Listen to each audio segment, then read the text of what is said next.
2020년 3월 23일 월요일입니다. 저녁 8시 지금 35분 정도 지나고 있습니다. 저는 기자가 아닙니다. 그래서 저는 취재력이 없어요.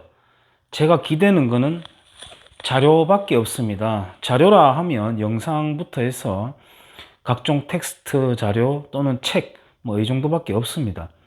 그렇지만 제 나름대로 검증하는 절차는 있고 그런 노력을 합니다. 혹자는 이런 저를 보면서 야, 저 사람은 일도 안 하나, 맨날 문재인 파헤치는 것만 하냐, 이렇게 생각하실 수 있는데요. 제 나라가 유지가 되어야 제 사업이 유지가 될 수 있다는 근본 생각이 있고요. 그 다음에 지금 최근에는 이런 책들은 제가 문재인이라든지 김대중 뭐 이런 책들은 익히 봐왔으나 이렇게 영상으로 만들게 된 계기는 최근에 시간이 좀 있습니다. 중국 바이러스 국면에. 그래서 아까 세월호 관련된 그 구원파 신도가 저한테 자꾸 블로그로 시비를 걸어오는 바람에 이 책을 꺼내서 다시 보게 되었고, 이렇게 된 바에는 이 책에 있는 내용들을 이렇게 필요한 부분들을 따로 영상을 만들어야 되겠다는 마음을 먹었습니다. 그 이유는 제 영상에 가끔 댓글을 남기는 분들이 있는데 그 중에서 그런 일이 있었어요 하고 모르는 분들이 있더라고요. 그래서 저는 이 정도의 내용은 대한민국 국민들 대충 다 알고 있지 않는가 하는 혼자 생각했었는데 그게 착각이었다. 그리고 내가 알고 있다고 해서 다른 사람도 알고 있는 건 아닌 것 같다라는 생각에서 그래도 좀 더 알리는 게 내 나라를 위해서 또 결국 궁극적으로 나 자신을 위해서 도움이 될 것 같아 가지고 이렇게 읽고 있습니다. 그래서 봐주시면 감사하겠습니다.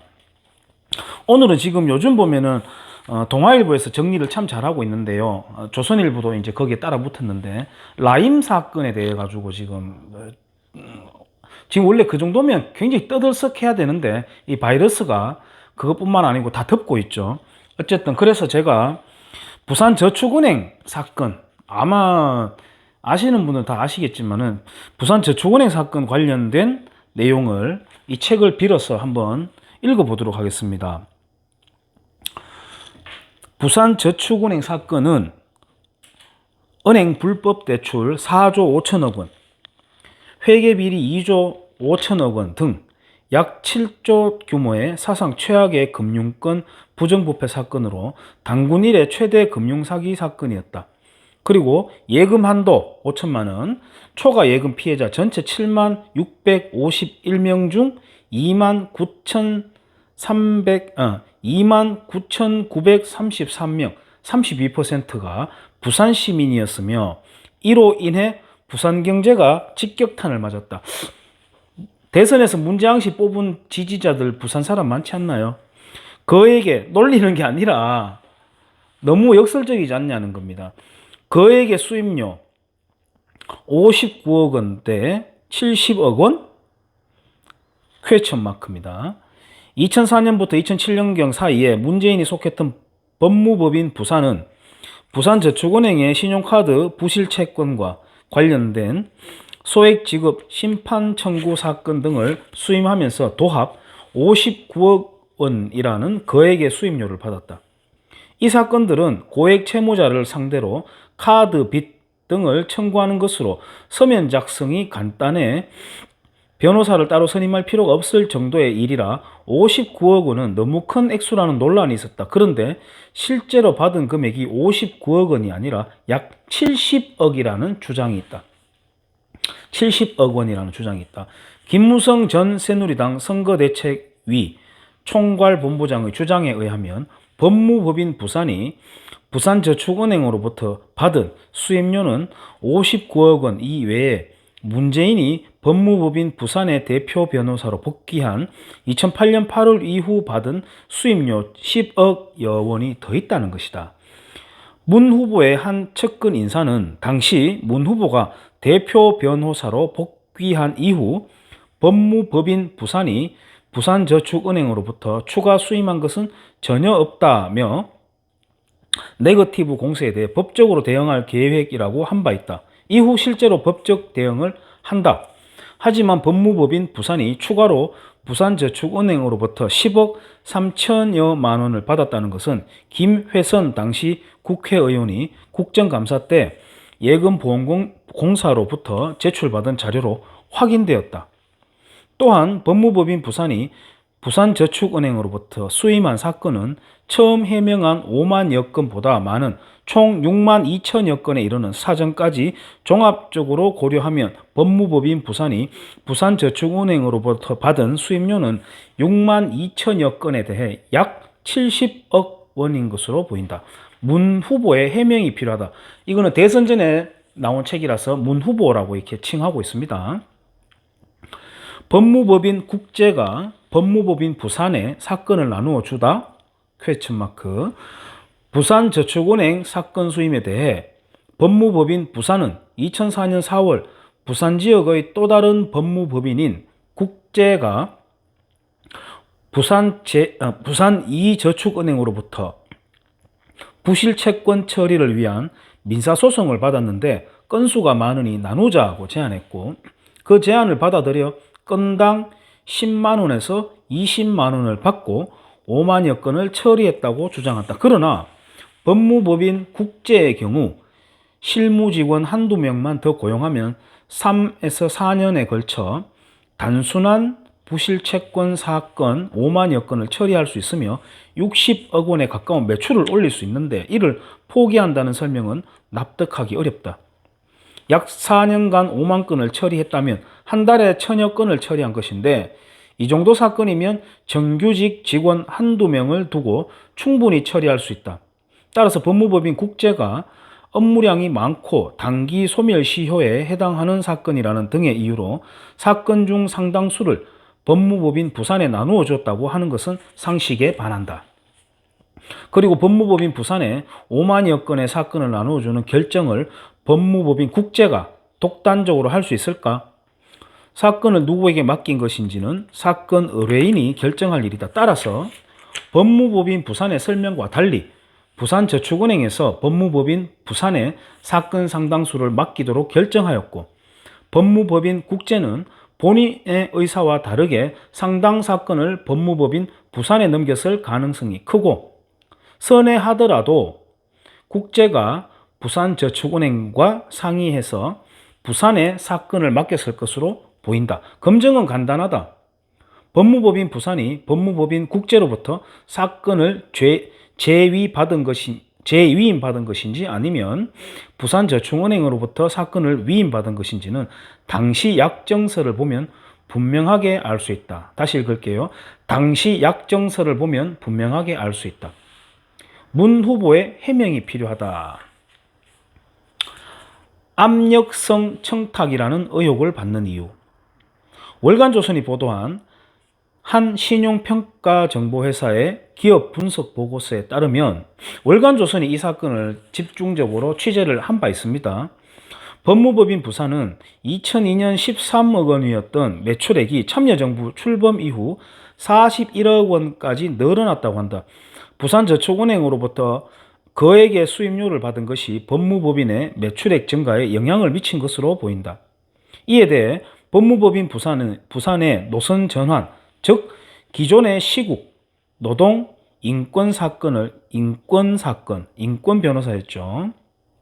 그걸 줄이고 금융, 기업자문, 전문 로펌으로 활로를 개척하는 등 업무 영역을 2003년부터 다각화했기 때문이라는 주장도 있다. 그 주장대로라면 법무법인 부산의 매출액이 지속적으로 증가 내지 유지되어야 하는데 이명박 정부 출범 이후 다시 크게 줄어 2009년 말 법무법인 부산의 매출액은 14억여 원으로 참여정부 출범 전인 2002년 13억여 원과 거의 비슷한 수준으로 떨어진 것을 보면 그다지 설득력이 없다.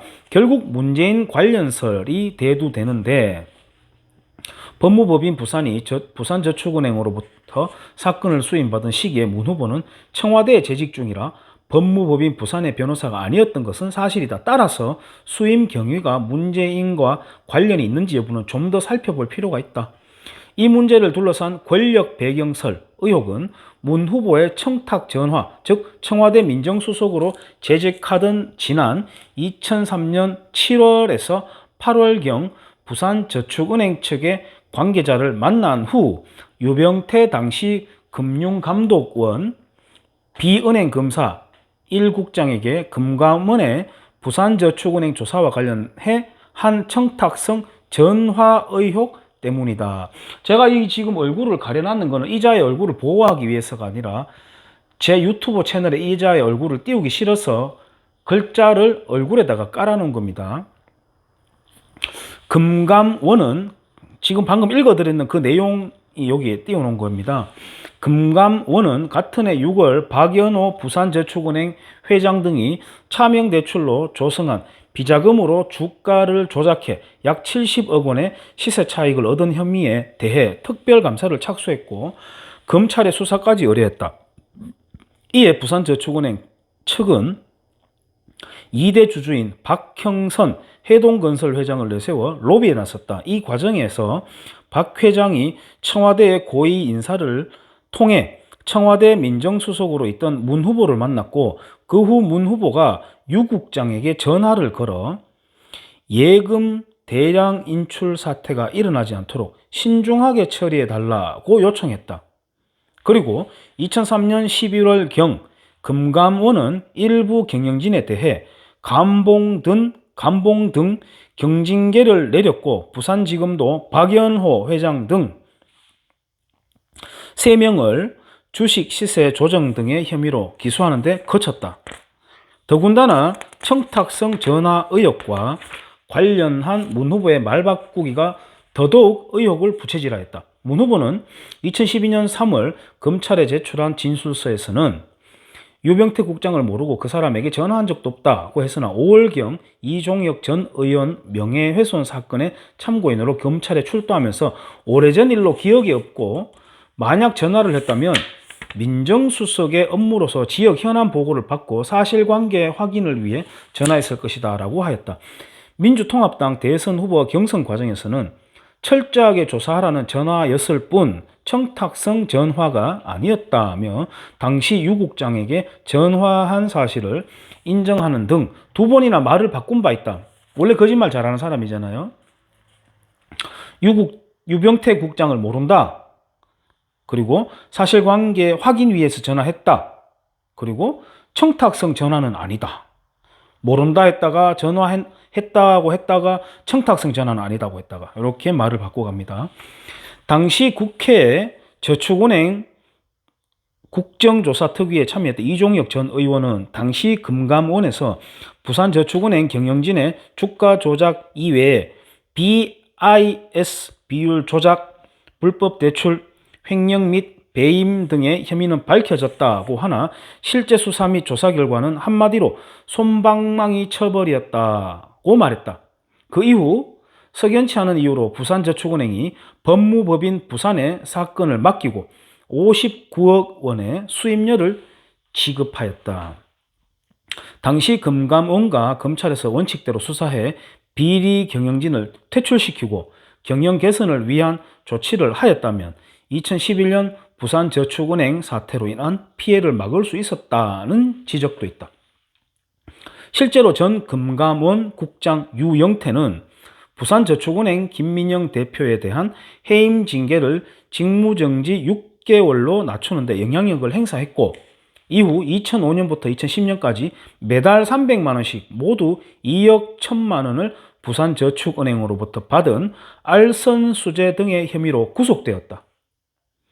결국 59억 원이나 되는 수임료가 문 후보의 청탁성 전화에 대해 부산저축은행이 보답한 것이라고 볼 여지가 있으며 형사적으로 제3자 뇌물 취득이나 알선수뢰로 처벌이 어렵다 하더라도 고위공직자로서 본인이 몸담았던 법무법인 부산이 부산저축은행으로부터 거액의 수임료를 받고 사건을 맡은 데 대한 정치적, 도의적 책임으로부터 자유로울 수 없다.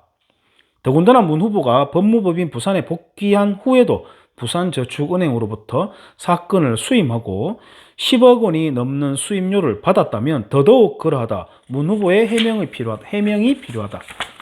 여기까지 하겠습니다. 라임 사태로 지금 떠들썩해야 되는데 바이러스 때문에 다 덮여버려가지고 그런 상황인데, 제가 과거에 있었던 부산저축은행, 이때 서민들이 한 푼, 두 푼 모은 서민들이 굉장한 피해를 많이 입었죠. 부산저축은행 관련 사건에 대해서 읽어봤습니다. 감사합니다.